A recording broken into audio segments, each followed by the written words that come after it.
गुरु परंपरा योग संस्थान में आपका स्वागत है। स्पेशल सेशन में आज हम लोग योग कुंडल उपनिषद देखेंगे।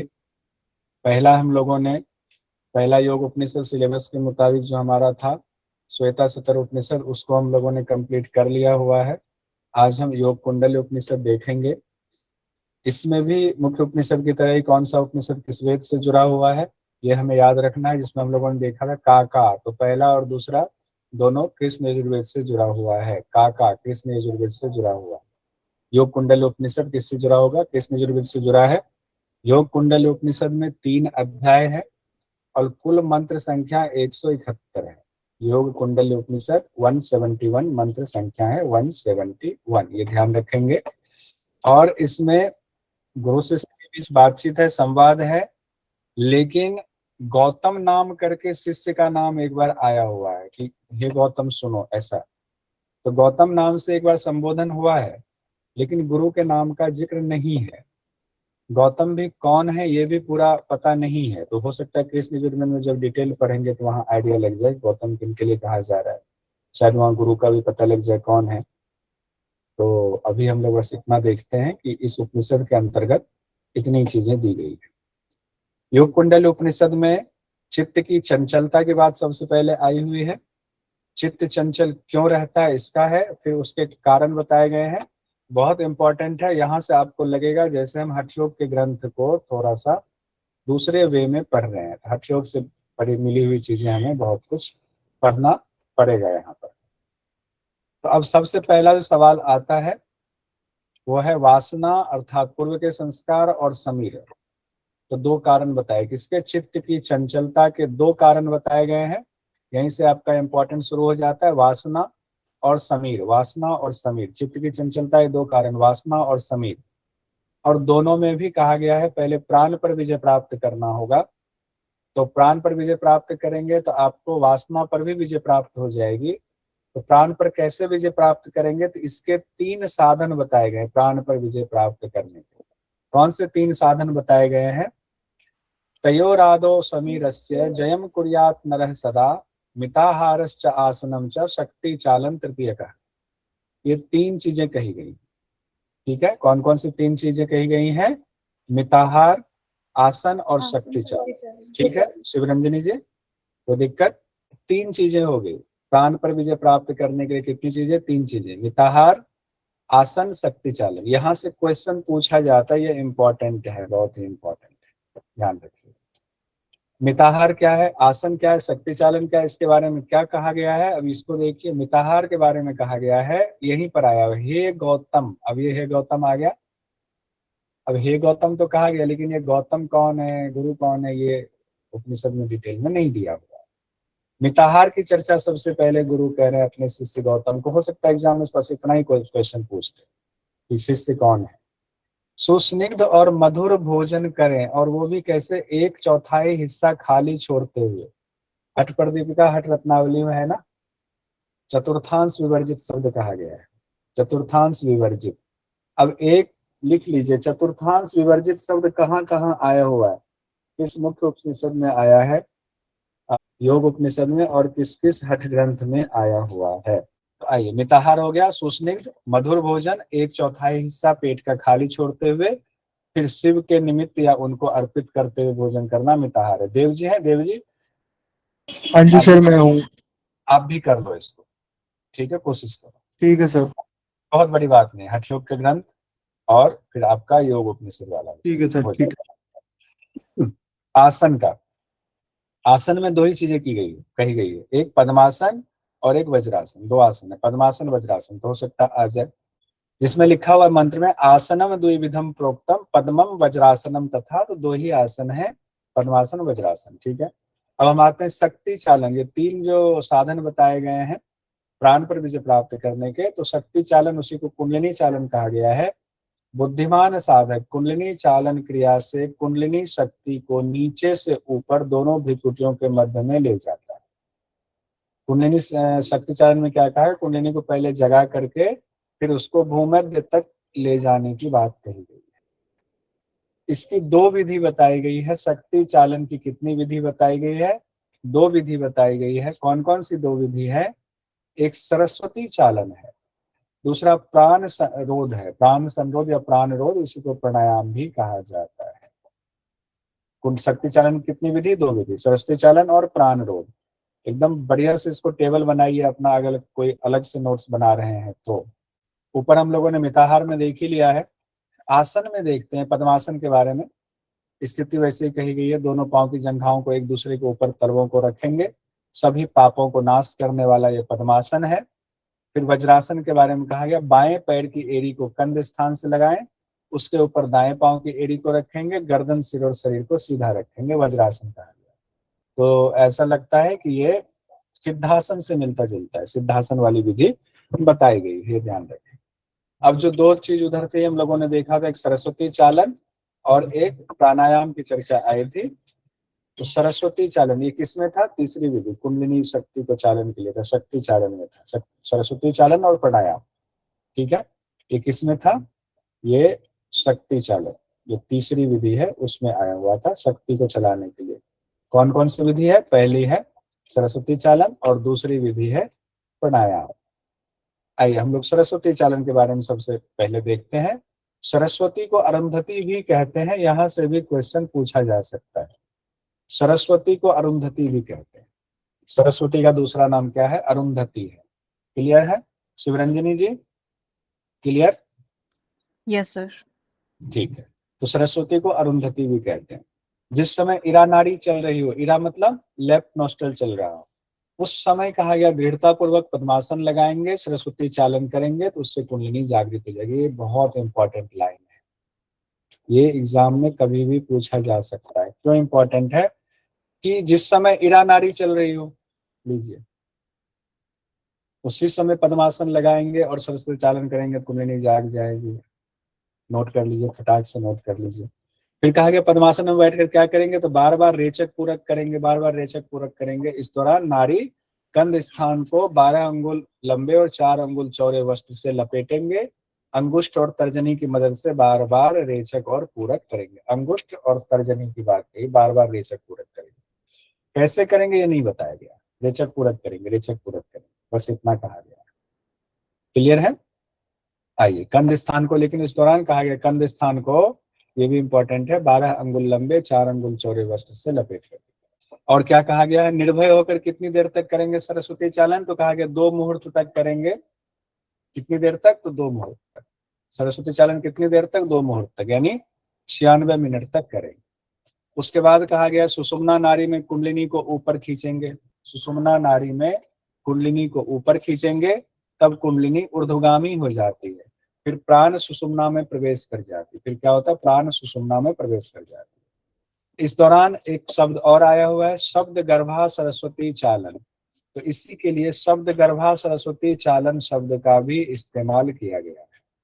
शब्द गर्भा सरस्वती चालन, अब इसी में आ जाएगा, ध्यान रखिए। ऐसे भी पूछा जा सकता है, शब्द गर्भा सरस्वती चालन किसके लिए इस्तेमाल किया गया है? मिताहार के लिए, आसन के लिए, कुंडलिनी चालन के लिए। कुंडलिनी चालन में चला जाएगा। फिर विशेष बात में देखिए लिखा हुआ है, सरस्वती चालन करते समय सूर्य नाड़ी से रेचक करते हुए कंठ संकोचन करने से वायु वक्षस्थल से ऊपर की ओर गमन कर जाता है।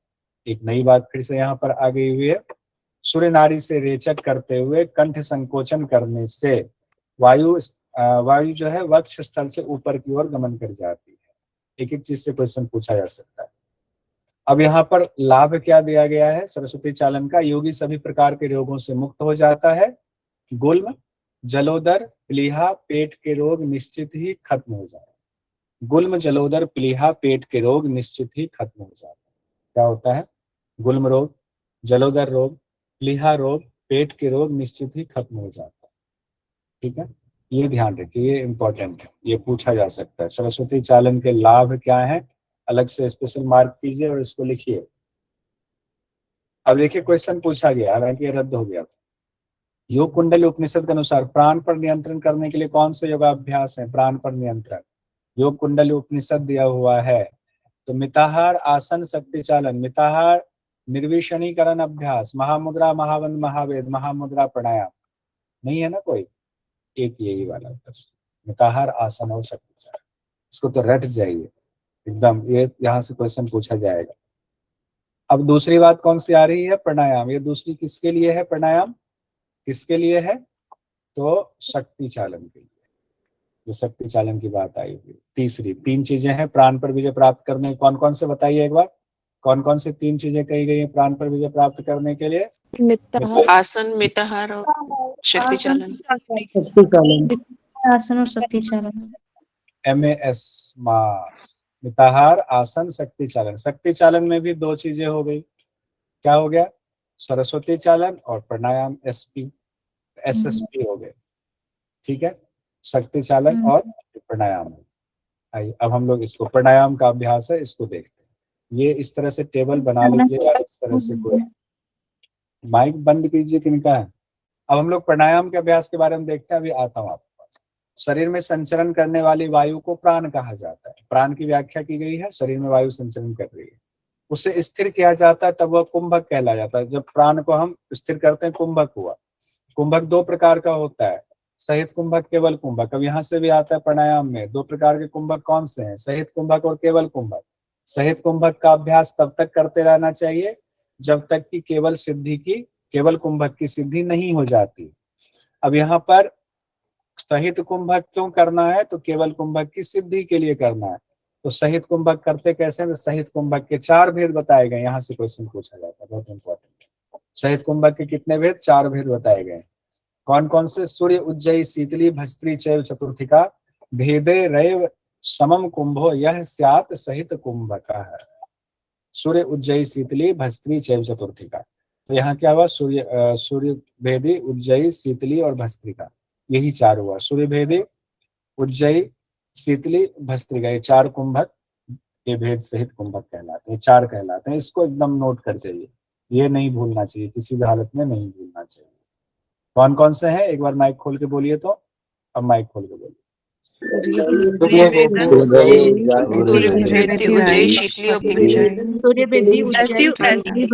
शीतली और भस्त्रिका। तो सूर्य भेदी, उज्जयी, शीतली, भस्त्रिका 4 कुंभक हो गए। चारों कुंभकों की व्याख्या से पहले स्थान की चर्चा की गई है सीक्वेंस में। स्थान में कहा गया, देखिए हम लोगों ने स्थान अभी योग उपनिषद में देखे, तो श्वेताश्वतर उपनिषद में देखा है, तो यहाँ भी देखिए यहाँ क्या कहा जा रहा है, वहाँ क्या कहा जा रहा है, दोनों में अंतर का ही अंतर भी कई बार जानना जरूरी है। यहाँ कहते हैं पवित्रे निर्जने देशे सर्करादि विवर्जिते धनु प्रमाण पर्यंते सीता अग्नि जल वर्जिते। यहाँ सीता है, शिला की जगह सीता है। सीता अग्नि जल वर्जिते पवित्रे ना अति उच्चे नीचे यासने सुखदे सुखे बद्ध पद्मासनम कृत्वा सरस्वत्या अस्तु चालनम। यानी कहा गया पवित्र हो, एकांत स्थान हो जहाँ पर कंकर पत्थर ना हो। पवित्र हो, एकांत स्थान हो जहाँ पर कंकर पत्थर ना हो। धनु प्रमाण पर, अब उसी जगह पर धनु प्रमाण यानी 4 हाथ की दूरी पर शीत अग्नि और जल ना हो। अब जनरली हम लोग शिला पढ़ते हैं, शीत अग्नि और जल, शीत अग्नि और जल ना हो। जमीन ना अति ऊंची हो ना नीची हो। सुखपूर्वक वहाँ आसन बिछाइए और बद्ध पद्मासन लगा करके सरस्वती चालन की क्रिया को करने के लिए कहा गया। और देखिए सरस्वती चालन हम लोगों ने पढ़ा हुआ है, प्राणायाम में भी सरस्वती चालन, तो दोनों का जोड़ा हुआ है आपस में, सरस्वती चालन। अभी सरस्वती चालन हम लोगों ने पढ़ा हुआ था, पद्मासन कहा गया था, आया था ना। यहाँ बद्ध पद्मासन है, इसको थोड़ा सा समझिए आध्यात्मिक दृष्टि से और परीक्षा की दृष्टि से, दोनों दृष्टि से। परीक्षा की दृष्टि से तो कहा जाएगा प्राणायाम के दौरान जो सरस्वती चालन करते हैं किस आसन में करेंगे। अगर ये पूछ दिया तो बद्ध पद्मासन है। डायरेक्ट पूछ दिया अगर सरस्वती चालन के लिए योग कुंडल उपनिषद में, तब हो गया आपका पद्मासन। लेकिन यहाँ कई व्याख्याकार ये भी अर्थ लगाते हैं कि बद्ध पद्मासन मतलब पद्मासन को अच्छे से लगाइए, पद्मासन को अच्छे से लगाना ही बद्ध पद्मासन। अब सरस्वती चालन में चूंकि यहाँ पर बात ये कही गई है ना कि आप अंगुष्ठ और तर्जनी से आप श्वास लेंगे छोड़ेंगे सरस्वती चालन में, तो अंगुष्ठ तर्जनी से श्वास लेंगे छोड़ेंगे, तो बद्ध पद्मासन में तो हाथ तो आपका फंस गया ना, तो अंगुष्ठ से कैसे श्वास पूरक रेचक करेंगे? नहीं कर सकते हैं। बिना बद्ध पद्मासन में पूरक रेचक होता है, मैं जानता हूँ होता है, आंतरिक तौर पर होता है, लेकिन चूंकि यहाँ शब्द दिया हुआ अंगुष्ठ तर्जनी से करना है तो नहीं होगा। क्या हो सकता है उसमें कुछ चीजें छिपी हुई के स्टेप्स हैं जो होते होंगे, तो ये ध्यान रखें। अब कुंभक की विधि और लाभ का वर्णन किया गया है। देखिए एक एक कुंभक, सूर्यभेदन, उज्जयी, शीतली और भस्त्रिका। हम लोग पहले स्थान की चर्चा है, स्थान की चर्चा में ये बातें आई हुई थी। अब हम लोग चारों जो कुंभक है, कौन सा कुंभक, चारों कुंभक है, कौन सा कुंभक है, सहित कुंभक, सूर्यभेदी सहित कुंभक। सहित कुंभक, ये चारों का सहित कुंभक।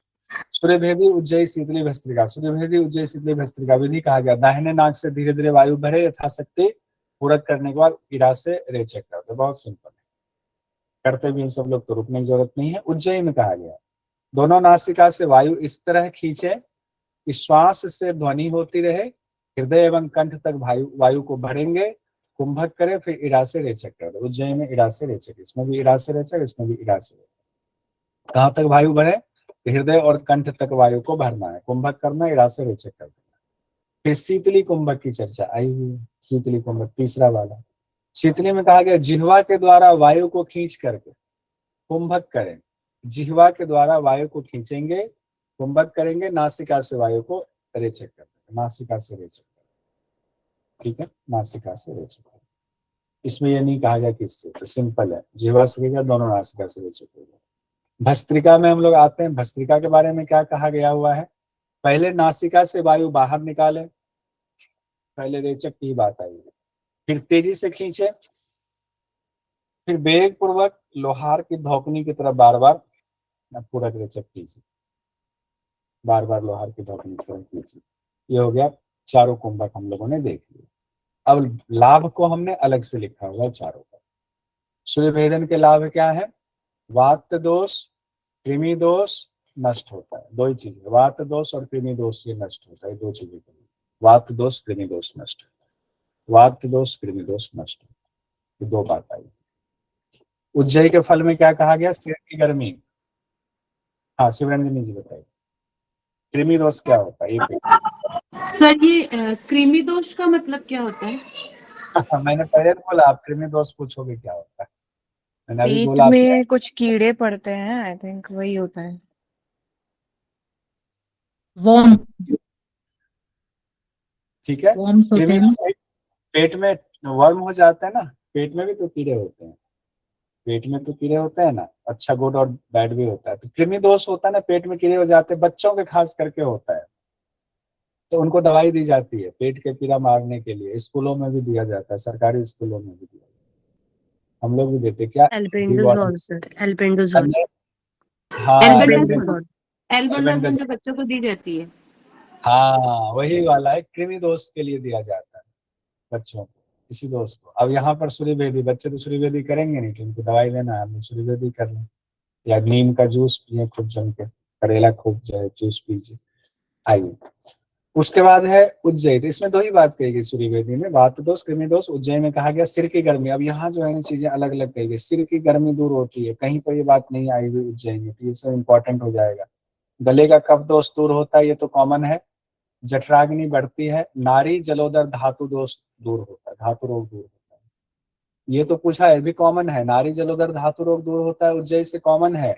लेकिन उज्जयी से सिर की गर्मी कम होती है, ये बात बाकी ग्रंथ में नहीं मिलता है, ये इंपॉर्टेंट हो जाएगा, कहीं कहीं कभी भी पूछा जा सकता है, अपनी तरफ से तैयार रहिए। शीतली कुंभक को देखिए, शीतली कुंभक, इसका फल क्या है, गुल्म रोग, प्लीहा रोग, पित्त दोष, ज्वर, तृषा, विष, इसका समन होता है। गुल्म, प्लीहा, पित्त, ज्वर, तृषा, विष का समन होता है। क्या, गुल्म, प्लीहा, पित्त, ज्वर, तृषा और विष, इसका समन होता है, रोगों का क्षय होता है, ये लिखा है रोगों का क्षय होता है, किसमें, शीतली में। ठीक है, आइए भस्त्रिका में आते हैं। भस्त्रिका में भी एक बात अलग कही गई है जो बाकी जगहों पर आपको नहीं मिलेंगी, गले की जलन मिटती है। भस्त्रिका में गले की जलन मिटती है, लीजिए, कहीं ऐसा ना गले की जलन मिटती है किससे है तो हम लोग उज्जयी में पहुंच जाए, नहीं, भस्त्रिका के लिए कहा गया गले की जलन मिटती है। जठराग्नि बढ़ती है, जठराग्नि उज्जयी में भी कहा गया जठराग्नि बढ़ती है। कफ दोष नष्ट होता है, तीनों ग्रंथियों का भेदन होता है, चलिए तीनों ग्रंथि जो है वो कॉमन है, लेकिन यहाँ कफ दोष नष्ट होता है। कुंडलिनी जागरण भस्त्रिका में कहा गया है, तो ये इंपॉर्टेंट पॉइंट्स, ये सब आपको याद रखना ही होगा, योग कुंडली उपनिषद में हम लोग पढ़ रहे हैं। ठीक है, उज्जयी कुंभक के लिए विशेष बात कही गई है, इस अभ्यास को चलते फिरते, बैठे हुए और कार्य करते हुए कभी भी करना चाहिए। जनरली ये बात हर जगह आती है। और इस दौरान यानी सहित कुंभक के दौरान 3 बंध की भी चर्चा है। कुंभक के दौरान 3 बंध को भी इस्तेमाल करना है, मूल बंध, उद्यान बंध, जालंधर बंध। अब हम लोग आते हैं, एक क्वेश्चन पूछा गया 4 सितंबर 2024 को, योग कुंडली उपनिषद के अनुसार सहित कुंभक कौन से हैं, वही सवाल जो भी हम लोगों ने दिया हुआ है। सूर्यवेदी, उज्जयी, शीतली, शीतकारी, ये तो नहीं होगा। सूर्यवेदी, उज्जयी, शीतली, भस्त्रिका, ये आ गया, पकड़ में आ गया। सूर्यवेदन, उज्जयी, शीतकारी, भस्त्रिका नहीं है। शीतकारी तो है नहीं, इसमें भी शीतकारी है तो नहीं है। यही एक बच जा रहा है। ठीक है, दूसरा, क्योंकि ऐसे क्वेश्चन आया है 2024 का है, ये 26 है, 2 साल होने वाले हैं। सवाल रिपीट हो सकता है, अलग तरीके से हो सकता है रिपीट हो जाए। योग कुंडली उपनिषद में तीनों बंधों का क्रम क्या होना चाहिए, इसकी चर्चा हम लोग देख लेते हैं। मूल बंध के द्वारा गुदा का संकोचन, फिर कंठ का संकोचन यानी जालंधर बंध, फिर कहा गया उद्यान बंध के द्वारा प्राण वायु को ऊपर खींचना चाहिए। इस तरह प्राण को सब ओर से रोकना है तो सुषुम्ना नाड़ी में प्राण प्रवेश होता है, ये बात है। यहाँ सीक्वेंस की बात आई हुई, क्रम में क्या हो गया, मूल बंध पहले, फिर जालंधर बंध, फिर उद्यान बंध। देव जी हो गया, एमजी, ठीक है। अब इससे आगे बढ़ते, कुंभक का अभ्यास कहा गया कितनी बार करना चाहिए, कहा गया पहले दिन, अब ये भी अलग बात कही जा रही, पहले दिन 10-10 बार चारों कुंभक, दूसरे दिन 15-15 बार, तीसरे दिन 20-20 बार, यानी कि 5-5 की संख्या में बढ़ाते जाएंगे। इस तरह कुंभक का अभ्यास तीनों बंधों के साथ प्रतिदिन करना चाहिए। ये अलग सी बात कही, देखिए इसमें सारी बातें अलग से कही जा रही, तो ये इंपॉर्टेंट हो जाता है। अलग से एक पेज का नोट्स बनाइए, सिर्फ एक पेज का, बाकी डिटेल आपके पास है, बुक भी है, नोट्स भी हमने दे दिया हुआ। एक पेज का बनाइए, एक पेज में इंपॉर्टेंट लाइन भर दीजिए बस, ताकि एग्जाम के दौरान देखें और बस हो गया सारा। सवाल ये पूछा गया दिसंबर 2023 में, योग कुंडली उपनिषद में कुंडलिनी जागरण के कौन से साधन बताए गए हैं। कुंडलिनी जागरण के साधन तो कौन सा होगा, सरस्वती चालन होगा, हाँ होगा। प्राणायाम होगा, हाँ होगा। प्रत्याहार होगा, नहीं होगा। क्रिया नहीं। आसन तो कहा गया है, इसे आसन तो कहा गया है। हाँ सर, आसन तीन चीजें 3 बताइए। साधन के बीच में कहा गया है। 2 पूछे हैं ना ऑप्शन में तो 2 पूछा है ना, इस वजह से नहीं, आसन इसलिए नहीं होगा क्योंकि प्राण पर कंट्रोल करने के में आएगा ना आसन, तो या कुंडलिनी जागरण में तो सरस्वती चालन और प्राणायाम 2 ही आएगा ना, ये बात आएगी। ठीक है, ये 2 आएगा, ए और बी आएगा। ए बी किसमें, हाँ पहले में, ठीक है। आसन तो आएगा जब प्राण पर कंट्रोल करेंगे, तो उसमें मिताहार आसन और कुंडलिनी शक्ति चालन आया हुआ है। फिर शक्ति चालन में बात आ रही है, उसमें 2 है। फिर प्राणायाम में 2 है, फिर उसमें उसका भी 2 है, जो अभी बात हो रही थी कि उसका बनाना है। फिर हम लोग आगे बढ़ते हैं। फरवरी 2023 में सवाल पूछा गया, सरस्वती चालन के लिए कुंडल उपनिषद में जो स्थल बताए गए वो है अति उच्च नीच, शर्करा आदि विवर्जित, पवित्र, निर्जन, सीता अग्नि जल वर्जित। अब देखिए इसमें जो स्थल कहे गए तो 4 सब में है, एक इसमें 5 है ना, एक नहीं, ए नहीं आएगा, बाकी सब आएंगे। एक क्यों नहीं आएगा, ये ऊंचा नीचे बताया है, बल्कि होना नहीं चाहिए। होना नहीं चाहिए ना। अति उच्च नीच कहा गया है, यहाँ अति उच्च नीच कहा गया है। ठीक है, बाकी सारे ठीक है। प्राणायाम के दौरान किन बातों का ख्याल रखना चाहिए, अब इसमें आते हैं, ये भी इम्पोर्टेंट है। दिन में सोना, रात में जागना, अति मैथुन, मलमूत्र के वेग को रोकना, ज्यादा चलना, आसनों को ठीक से ना करना, प्राणायाम के दौरान बहुत अधिक ताकत लगाना, चिंतित रहना, ऐसा करने से साधक शीघ्र रोगी हो सकते हैं। दिन में सोना, रात में जागना, अति मैथुन, मलमूत्र के वेग को हम लोग कई बार रोकते हैं, नहीं करना चाहिए। ज्यादा चलना गलत है, आसनों को ठीक से ना करना, प्राणायाम के दौरान बहुत अधिक ताकत लगाना, चिंतित रहना, ऐसा करने से साधक शीघ्र रोगी हो सकता है। हाँ अनिका जी बताइए। सर चलना तो अच्छा है ना, लगभग मतलब अदर कंट्रीज में भी वो 10-10 ये किलोमीटर स्पेशल चलने की बात करते हैं, तो फिर यहाँ चलना गलत कैसे हो सकता है सर? ये स्पेशल बैच का सवाल नहीं है, ठीक है। हाँ सर, लेकिन वो बच्चों वाले सवाल मत कीजिए, कब रह जाएगा, आप भी जानते हैं। सॉरी सर, मन में था तो नहीं, इस पर जाएंगे तो फिर लंबा खींच जाएगा। योग कुंडल उपनिषद में योग साधन के दौरान 10 विघ्न की भी चर्चा है, मंत्र संख्या 58 से लेकर 61 तक, इसको हम लोग, ठीक है। तो आप तो डिटेल बैच की तरफ पढ़ने लगते हो, मुझे स्लो होना पड़ा, आप लोग पढ़ के नहीं आते, उस पर लग जाएंगे तो डिटेल बैच, इसमें कोई फर्क ही नहीं लगता। 10 विघ्न की चर्चा हम लोग करते हैं। पहला विघ्न, दूसरा, तीसरा, चौथा, 10वां विघ्न। तो इसको जो पहले जिन्होंने पढ़ा हुआ है, अनिका जी आपने भी पढ़ा हुआ है, तो याद कीजिए।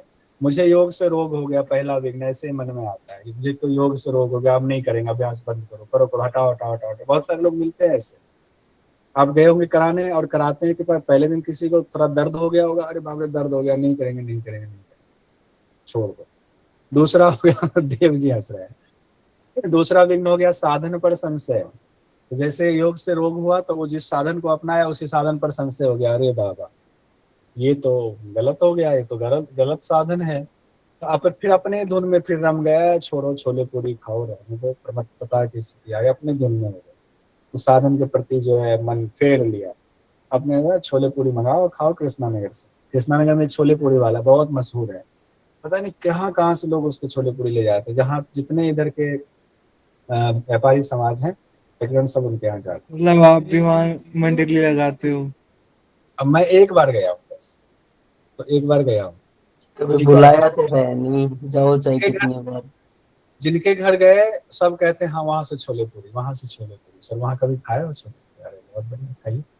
तो हो गया, मुझे रोग से योग हो गया, साधन पर संशय, प्रमत्तता अपने धुन में रहना, फिर आलस्य हो गया, जैसे छोले पूरी खाए आलस्य हो गया, तो नींद लेने लगे, ज्यादा नींद लेने लगे। फिर विरक्ति हो गई, साधन से प्रेम से खत्म हो गया, प्रेम से विरक्ति, प्रेम ही खत्म हो गया साधन के प्रति, साधन के प्रति प्रेम खत्म हुआ तो भ्रांति की स्थिति आ गई, मन भ्रमित हो गया, मन भ्रमित हो गया तो विषय वासना में अनुरक्ति हो गया, विषय वासना भोग में लग गए, छोड़ो योग को, भोग में लग गए। अब भोग में लग गए जैसे तो अप्रसिद्धि होने लगी, अरे वो बड़ा भोगी आदमी है, अप्रसिद्धि हो गई। फिर कहा गया अलब्धि योग तत्व से, तब योग तत्व प्राप्त होगा ही नहीं हुआ योग तत्व। याद हुआ, मुझे रोग से योग हो गया, साधन पर संशय कर लिया, फिर अपने धुन में हो गए, अप्रमत्तता की स्थिति हो गई, अप्रमत्तता की स्थिति हो गई तो आलस आ गया, तो उस भोजन में आलस आ गया, आलस आया तो नींद लेने लगे तो साधन तो गया, साधन खत्म तो भ्रांति की स्थिति आ गई, मन में भ्रम हो गया, विषय वासना में अनुरक्ति हो गई, फिर जो है अप्रसिद्धि होने लगी, लोग के बराबर जो है गलत कार्य करता है, अप्रसिद्धि हो गई। फिर जो है योग तत्व की कोई प्राप्ति फिर नहीं होगी, 10 विघ्न हो गया। लेकिन जो बुद्धिमान साधक हैं वो क्या करेंगे, इन विघ्नों का त्याग कर देंगे। क्वेश्चन पूछा गया फरवरी 23 में, योग कुंडल उपनिषद के अनुसार योग के 10 विघ्नों में द्वितीय से छठे विघ्न का आप लीजिए। ऐसे क्वेश्चन पूछा जा रहा है, क्या करो जब तक एक्स्ट्रा नहीं पढ़ोगे तो नहीं। द्वितीय से छठा, रोग से योग हो गया तो क्या हुआ, संशय उत्पन्न हुआ। पहले देखिए संशय कहाँ है, साधन पर शंका, अच्छा ई वाला है पहले, वैसे तो इसी से, इस वाले में तो इसी से लग जा रहा है, पहला ई वाला है, पहला आ गया। अच्छा तो साधन पर संशय हुआ तो क्या हुआ, प्रमत्तता की स्थिति आ गई, डी हो गया। प्रमत्तता की स्थिति हो गई तो आलस्य आ गया, ज्यादा नींद लेने लगे, साधन से प्रेम ही खत्म हो गया, साधन से प्रेम खत्म। अब तीनों ग्रंथियों के भेदन कैसे होता है ये देखिए, क्वेश्चन ऐसे ही पूछा जाएगा तो उसको चेक कर लीजिए। तीनों ग्रंथियों का भेदन कैसे होता है, जब कुंडलिनी जागरण, जब कुंडलिनी शक्ति रजोगुण से प्रेरित होकर, रजोगुण जब उसको जगाते हैं, रजोगुण उस समय होता है, पहले ब्रह्म ग्रंथि का भेदन करती है, फिर बहुत तेजी से विद्युत शिखा सुषुम्ना में गमन करती है, वही कुंडलिनी सुषुम्ना में गमन करती है, फिर हृदय चक्र में स्थित विष्णु ग्रंथि का भेदन करती है। अब देखिए यहाँ कहा गया है हृदय चक्र में कहा गया विष्णु ग्रंथि, और फिर रुद्र ग्रंथि का आज्ञा चक्र में भेदन करती है, फिर रुद्र ग्रंथि का भेदन होता है। तीनों ग्रंथियों का भेदन हो गया। भ्रिकुटी के बीच में आज्ञा चक्र का भेदन करते यह चंद्र स्थल में पहुंच जाती, आज्ञा चक्र में यहाँ पर भेदन कर दिया और चंद्र स्थल में पहुंच गया, और फिर यहाँ कहा गया षोडश दल कमल वाले चक्र में पहुंच गया, जहाँ षोडश दल कमल स्थित है। षोडश दल कमल की चर्चा आ रही है, व्योम चक्र वैसे इसके लिए होता है, क्योंकि चंद्र स्थान हो गया तो वहां व्योम चक्र कहा गया, वहीं पर खिचड़ी का स्थान कहा गया। यह कुंडलिनी चंद्रमा से निकलने वाले द्रव का शोषण करते हो, अलग ही कहा गया है। ये क्या करती है कुंडलिनी, वहां जो द्रव निकलती है उसको खींचती है और फिर सूर्य से मिल करके रक्त और पित्त को ग्रहण करती है। ये भी अलग बात कही गई है। पहले तो द्रव का शोषण करती है, द्रवम शोषयति कहा गया है। फिर सूर्य से मिलकर के रक्त और पित्त को ग्रहण कर लेती है। फिर कहा गया उस चंद्र स्थल में शीतलता अब नहीं रह जाती है, उसमें गर्मी हो गई। चंद्रमा को तपा देती है और ऊर्ध्वगामी हो जाती है, उसको गर्म कर देती है, तपा देती है, खुद ऊर्ध्वगामी हो जाती है। फिर उसे अमृत रस का स्वाद मिलता है, अमृत रस का स्वाद, क्योंकि चंद्रमा में जब गर्मी आएगी तभी अमृत का श्राव वहां से होना शुरू होगा। जिह्वा भी लगाते हैं, जिह्वा की गर्मी से वहां से अमृत रस निकलता है। अब वह मन अंतर्मुखी होकर के आत्मा में आनंद की अनुभूति करने लगता है। अब वो मन क्या करता है, अंतर्मुखी है, आत्मा में आनंद की अनुभूति कर रहा है। फिर आगे क्या कहा गया 74वें मंत्र में कि कुंडलिनी शक्ति अष्टधा प्रकृति वाला है। अष्टधा प्रकृति है, प्रकृति अष्टक रूपम च स्थानम गच्छति कुंडली, प्रकृति अष्टक रूपम च स्थानम गच्छति कुंडली, क्रोडीकृत्य शिवम याति क्रोडीकृत्य विलीयते। कुंडलिनी शक्ति अष्टधा प्रकृति के साथ शिव स्थान में लीन हो जाती है, रूपम च स्थानम गच्छति, लीन हो जाती है। फिर कहा गया यह अष्टधा प्रकृति के बारे में व्याख्याकारों ने कहा है 5 तत्व, मन बुद्धि और अहंकार। तो व्याख्याकारों के मुताबिक है, ध्यान रखिएगा, ये उसमें नहीं कहा गया, तो एग्जाम के लिए नहीं, ऐसे से लिख दिया। तो शिव में विलीन हो गए। फिर कहा गया है रज और वीर्य में, रज और वीर्य भी कहा गया है कि शिव में मिल जाते हैं, प्राण अपान भी शिव में मिल जाते हैं, ये व्याख्या में कहा गया। क्रोडीकृत्य शिवम याति क्रोडीकृत्य विलीयते, रजवीर और प्राण अपान भी शिव में मिलते हैं, क्योंकि हर जगह यही चर्चा होती है। जैसे शिव में मिलने की चर्चा होती है तो रजवीर और प्राण अपान भी मिलने की चर्चा हो जाती है। फिर शक्ति शरीर की स्थिति कैसी हो जाती है, तो भौतिक शरीर जो है कुंडलिनी शक्ति की उष्णता से दिव्य शक्ति वाला हो जाता है, और दिव्य शक्ति के प्रभाव से आधी भौतिक जो शरीर हमारा है वो आधी दैविक शरीर में बदल जाता है, दिव्य हो जाता है। शरीर पवित्र होकर सूक्ष्म शरीर की तरह हो जाता है, एकदम सूक्ष्म शरीर की तरह हो जाता है। दिव्य है सूक्ष्म शरीर, इसलिए योगी लोग सूक्ष्म शरीर में होकर कहीं से कहीं चले जाते हैं। वह जड़ता भाव को छोड़कर विशुद्ध चिन्मय स्वरूप हो जाते हैं। स्थूल में अब उनकी नहीं है गति, स्थूल में अब वो फंसे हुए नहीं है, तो सूक्ष्म में फंसे हुए, अंदर आत्मा सूक्ष्म है। अब कहा गया वो तो विशुद्ध चिन्मय में रूप स्वरूप हो जाते हैं, उसी में लग जाते हैं, जबकि बाकी मनुष्य हमारे आपके जैसे अज्ञानग्रस्त बने रहते हैं। फिर हम लोग आते हैं कुंडलिनी शक्ति के बारे में कहा गया, कमल के तंतु की तरह कुंडलिनी शक्ति होती है। कुंडलिनी शक्ति के बारे में क्या कहा गया, कमल तंतु के समान कोमल होती है, जो मुंह में अपने पूंछ को दबा करके ब्रह्मरंध्र के द्वार को ढक करके सोई रहती है। जब इसका जागरण होता है तो ऊपर हम लोगों ने देखा हुआ है, तीनों ग्रंथियों का भेदन करिए, सहस्रार में पहुंच जाती है ये कुंडलिनी। तीनों ग्रंथि का भेदन पहले तो षोडश दल कमल में, फिर कहा गया है ऊपर चंद्रमा को गर्म करके, फिर ऊपर सहस्रार में चली गई। दूसरे अध्याय में देखते हैं, योग कुंडल उपनिषद में कितने अध्याय हैं? 3 ही है सर। देव जी? सर 3 ही है। ठीक, देव जी ने कह दिया मान। दूसरे अध्याय में हम लोग पहुंचते हैं, योग कुंडल उपनिषद। योग कुंडल उपनिषद दूसरे अध्याय में खिचड़ी मुद्रा का वर्णन कहा गया है, जिसमें कहा गया इसको जान लेंगे तो अजर अमर हो जाएंगे। तो कुछ लोगों के लिए खास निर्देश दिया गया, जो लोग मृत्यु से डरे हैं, व्याधि से ग्रसित हैं, जरा बुढ़ापा से ग्रसित हैं, वह दृढ़ बुद्धि के साथ खिचड़ी मुद्रा का अभ्यास करें तो ठीक हो जाएंगे। दृढ़ एकदम होकर के खिचड़ी मुद्रा का अभ्यास कीजिएगा, डरे हुए हैं तो। खिचड़ी के लिए क्या है, गुरु को जानना जरूरी है। तो गुरु किनको बनाएं, कैसे गुरु को ढूंढे, तो जरा मृत्यु और रोगों का नाश करने वाले इस खिचड़ी मुद्रा को जिन्होंने ग्रंथों के द्वारा जाना है, जिस गुरु ने ग्रंथों के द्वारा जाना है, उनके भाव को उन्होंने जान लिया और वो अभ्यास करते हैं और वो उनका पूरा खिचड़ी सिद्ध हो गया, पूरा ज्ञान रखते हैं, ऐसे योगी को समर्पित भाव से गुरु मान लीजिए, शिक्षा ग्रहण कीजिए। यह खिचड़ी मुद्रा और इसका अभ्यास दोनों दुर्लभ है, तो ढूंढिए गुरु जो खिचड़ी जिनका सिद्ध हो। खिचड़ी विद्या और यहीं पर मेलन की बात आई हुई, खिचड़ी विद्या के साथ मेलन शब्द का इस्तेमाल किया गया, दोनों साथ साथ सिद्ध होता है। सिर्फ अभ्यास करने से मेलन की सिद्धि नहीं होती है। गुरु अपने शिष्य गौतम से कहते हैं इसी जन्म में अभ्यास तो मिल जाता है, पर मेलन सैकड़ों जन्मों में भी नहीं मिलता, मेलन सैकड़ों जन्मों में भी नहीं मिलता है।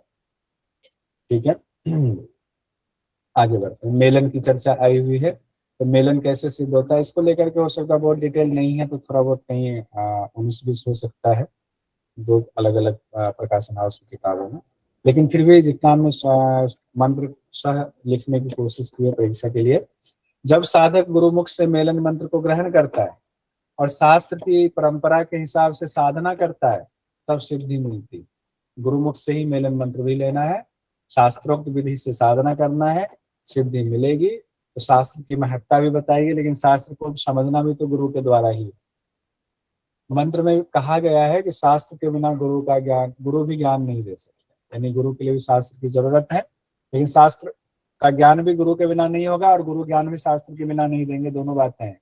इसलिए शास्त्र को प्राप्त करना भी जरूरी है, क्योंकि तीनों लोकों में बिना शास्त्र के सिद्धि नहीं मिल सकती है। अब ये अगर आ जाए एग्जाम में, किस ग्रंथ में कहा गया तीनों लोकों में भी शास्त्र के बिना सिद्धि नहीं मिल सकती, किस हठ ग्रंथ में कहा गया है?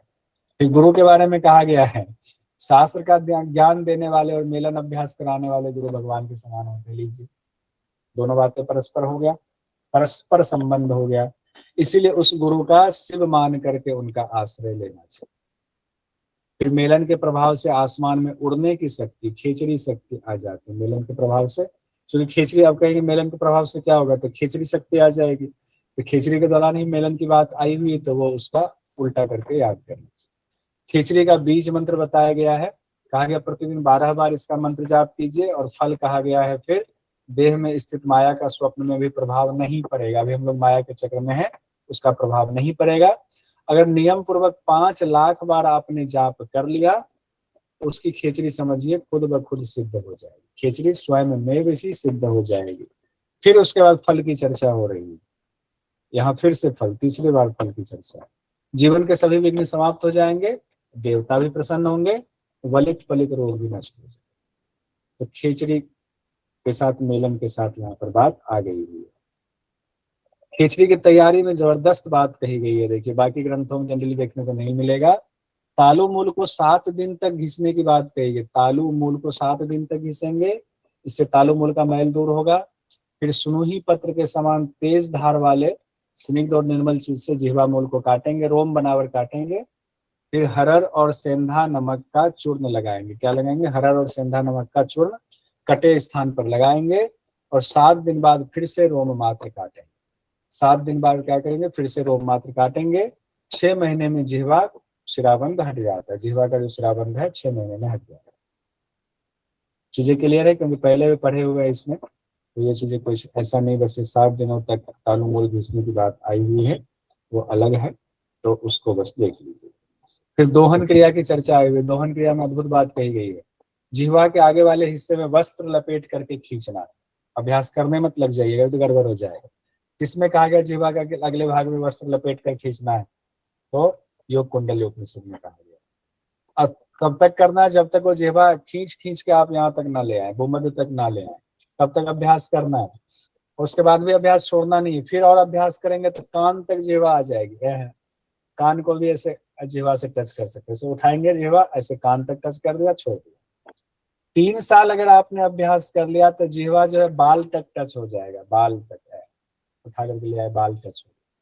और अभ्यास करेंगे गमछा की तरह ऐसे कंधे पे ले लीजिए, कंठकूप में भी अंदर ले जा सकते हैं, इतनी लंबी जिह्वा हो जाएगी। 3 साल और अभ्यास करेंगे तब क्या होगा? फिर 3 साल की बात आई हुई है। गर्दन के पीछे कंठ के नीचे के अंतिम भाग तक पहुंच जाएगा। लीजिए, गर्दन के पीछे जिह्वा निकाला, गर्दन के पीछे ऐसे। कोई आपके पास आया कि लगे डरा रहा है, ऐसा जिह्वा निकालिए, इतनी बड़ी जिह्वा, डर के भागेगा वो, 200 कोस भागेगा, वो कहाँ जाएगा? दोबारा आपको देखेगा नहीं, दोबारा देखेगा छिप जाएगा कहीं। गर्दन के पीछे 3-3 साल हो गया।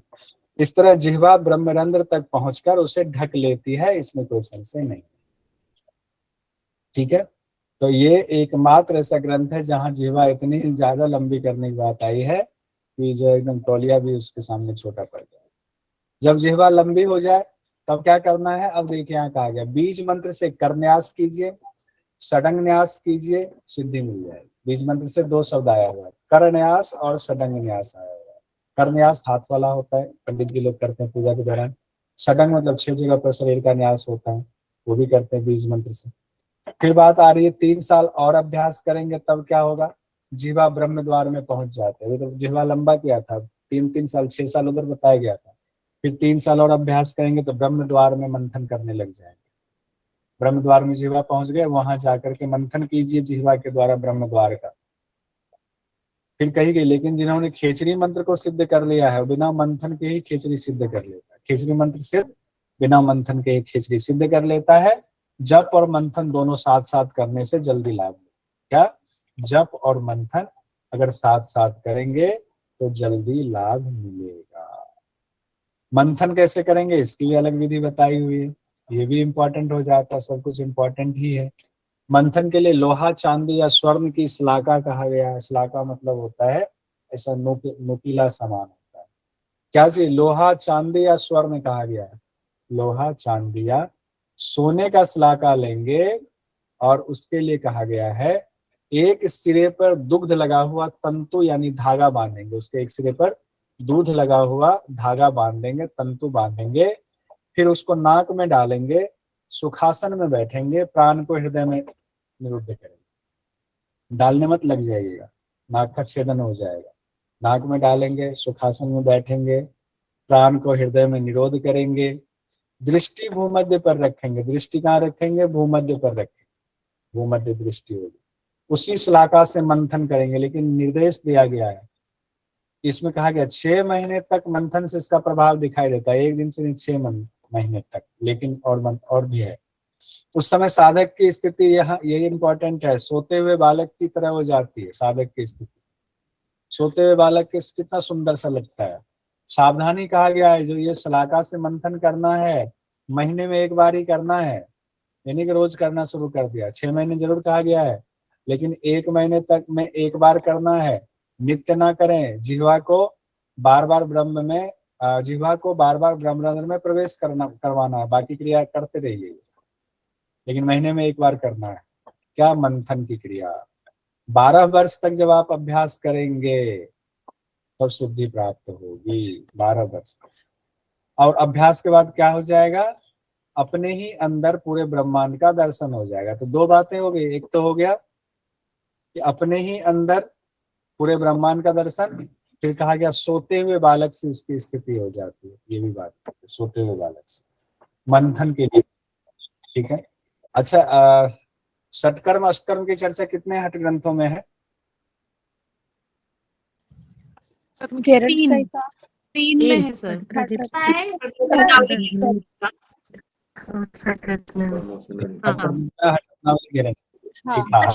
रत्नावली में अष्टकर्म है। आइए, इस अध्याय में ब्रह्मा भगवान खिचड़ी का मेलन मंत्र भी बता रहे हैं। देखिए, मेलन मंत्र यहाँ दे दिया गया है, ह्रीम भम सम मम पम शम क्षम। अब तो मंत्र पूछने का भी विधान हो गया, एग्जाम में पूछ लिया जाता है। तो इस मेलन मंत्र ह्रीम भम सम मम पम शम मम सम मम पम शम अक्षम। ठीक है, याद कर लीजिएगा इसको। ब्रह्मा जी भगवान, ट्रिक है बता दूं, मेरे को पिछली बार की याद है, देखते ही याद आ गया।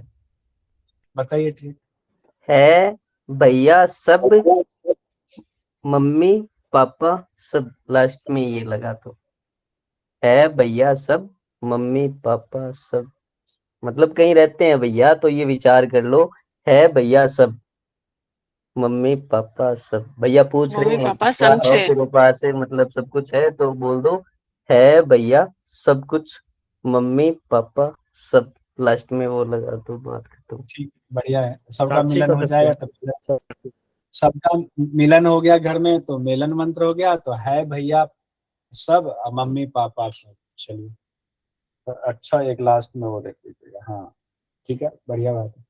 आइए, अब यहाँ ब्रह्मा भगवान शंकर जी से पूछते हैं, हे शंकर, कृपा करके आप मुझे बताइए, एक साधक के लिए अमावस्या, प्रतिपदा, पूर्णमासी का क्या अभिप्राय है। यहाँ 3 चीजें पूछी गई, अमावस्या, प्रतिपदा, पूर्णमासी। अब यहाँ पर भगवान शिव कहते हैं, आत्म अनुसंधान की साधना के दौरान ये तीनों चीजें होती हैं। प्रथम चरण में साधक की दृष्टि एवं स्थिति प्रकाश रहित होती है, वो अमावस्या की तरह प्रकाश नहीं दिखता, प्रकाश से रहित होता है।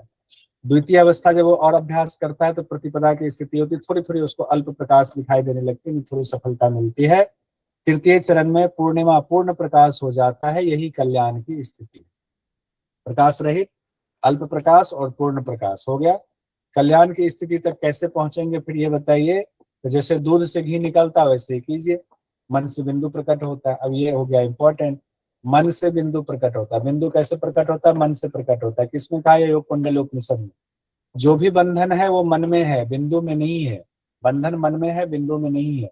जो इड़ा और पिंगला नाड़ियों में स्थित है वही बंधन का कारक है। जो इड़ा और पिंगला नाड़ियों में स्थित है वही बंधन का कारक है। इसलिए प्राण वायु को सुषुम्ना में प्रवेश कराना चाहिए। प्राण वायु को कहाँ कराना है? सुषुम्ना में, जो इड़ा पिंगला के मध्य में है। इड़ा पिंगला में जो बद्ध है तो बंधन का कारण है। तो बंधन का जो कारण है उसको हटाइए, बीच में डालिए। तो योग कुंडली उपनिषद में षट चक्र का भी फिर वर्णन किया गया है। षट चक्र में कहा गया मूलाधार, स्वादिष्ठान, मणिपुर, अनाहत, विशुद्धि, आज्ञा। 6 चक्र हैं, वही 6 चक्र हैं। आधार चक्र गुदा के पास, स्वादिष्ठान लिंग के पास, मणिपुर नाभि देश में, हृदय में अनाहत, कंठमूल में विशुद्धि, मस्तक में आज्ञा चक्र। फिर कहा गया 6 चक्रों को जानिए, प्राण को ऊर्ध्वगामी बनाइए और लास्ट में ले जाइए सहस्रार चक्र में प्रवेश कराइए प्राण को।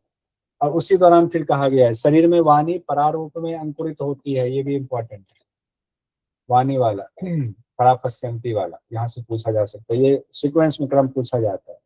वाणी परारूप में आती है। वाणी कैसे बाहर निकलती? देखिए, परारूप में, फिर पश्यंती, फिर मध्यमा, फिर बैखरी, और बैखरी रूप में आकर पूर्ण हो जाती है। जिस तरह वाणी प्रकट होती है उसी क्रम में विलीन भी हो जाती है। तो परापश्यंती, मध्यमा और बैखरा। परापश्यंती, मध्यमा, बैखरी, बैखरी ये कहा गया। परारूप में अंकुरित, पश्यंती रूप में द्विदल में होती है, मध्यमा में मुकुलित होती है यानी निकलने वाली, बैखरी में तो पूरी निकल जाती है वाणी। फिर कहा गया, साथ ही कहा गया 3 पिंड है, विश्व, तेजस और प्राग। ये भी आया, विश्व हम लोगों ने पढ़ा हुआ है योग उसमें मांडुक्य उपनिषद। मांडुक्य उपनिषद। वैश्वानर, तेजस, प्राज्ञ। हाँ, विराट, हिरण्यगर्भ, ईश्वर के भी 3 नाम हैं, विराट, हिरण्यगर्भ, ये भी कहा गया। और ईश्वर के 3 नाम कहे गए, भू भुव स्व, ये 3 लोक कहे गए हैं। सभी अपनी उपाधियों के समाप्त हो जाने पर फिर से जो है अपनी पूर्व स्थिति यानी कारण में विलीन हो जाते हैं, लीन हो जाते हैं। जब जीव परमात्मा को एकाकार कर जाता है तब क्या होता है? तब ऐसा रूप होता है जिसको ना तो प्रकाश कहा जा सकता है ना अंधकार कहा जा सकता है। उस समय नाम रहित सत्य स्वरूप अव्यक्त ही शेष रह जाता है। नाम रहित सत्य स्वरूप अव्यक्त ही शेष रह जाता है।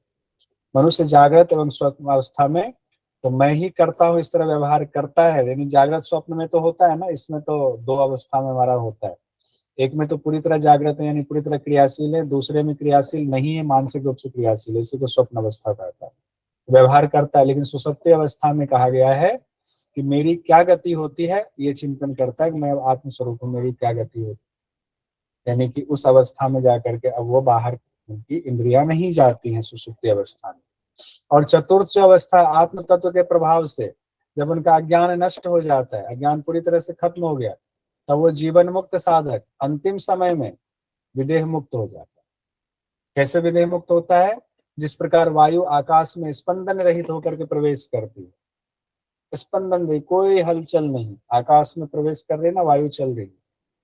और आदि अंत से जो रहित है, इसका ना आदि है ना अंत है, जो नित्य है वो आत्मा, जो महान है, जो अटल है, जो पंच तन मात्रा पंच महाभूत से रहित है, वही ब्रह्म ही अंत में शेष बचता है। यही उपनिषद है, योग कुंडली उपनिषद में यही बात कही गई।